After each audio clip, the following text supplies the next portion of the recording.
Quand allons-nous le dire aux enfants?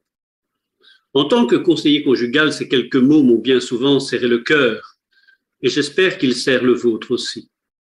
Jour après jour, les couples prennent des décisions qui, certes, peuvent sembler bien moins lourdes de conséquences que celles d'entamer une procédure de divorce. Mais de même que la neige qui tombe, chacun de nos choix nous rapproche ou nous éloigne l'un de l'autre. Aux couples en crise qui se présentent à mon cabinet, une des premières choses que je dis est de s'accrocher à l'espoir que je nourris pour eux. À ceux qui participent aux retraites sur le mariage que j'organise, que le divorce n'est pas forcément la bonne réponse. Certains se sont mis en tête qu'ils résoudraient leurs problèmes et mettraient un terme à leurs souffrances. Mais il est fréquent qu'ils ne fassent que les amplifier et tout compliquer.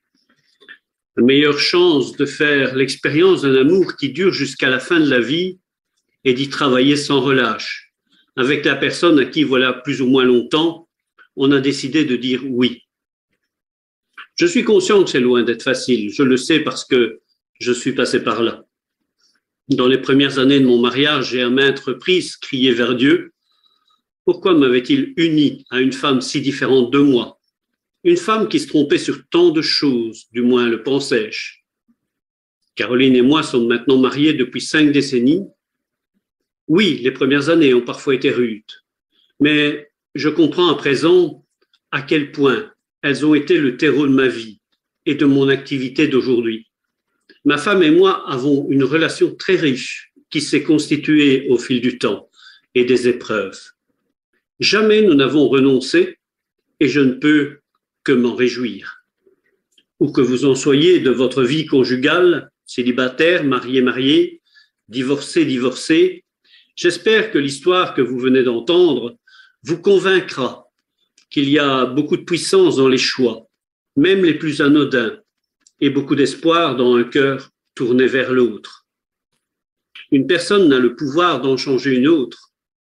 Si vous êtes marié à un Jacob ou à une Marley, intraitable, vos choix ne pourront les contraindre à devenir celui ou celle que vous voudriez qu'il soit.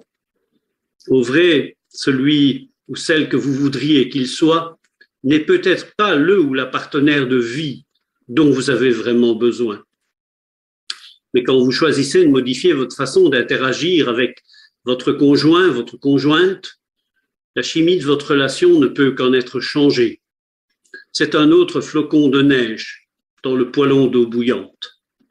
Ajoutez d'autres choix, de bons choix se mélangent et votre partenaire se verra confronté à une évolution profonde dans votre relation, à un autre vous-même qui lui montre qu'il l'aime.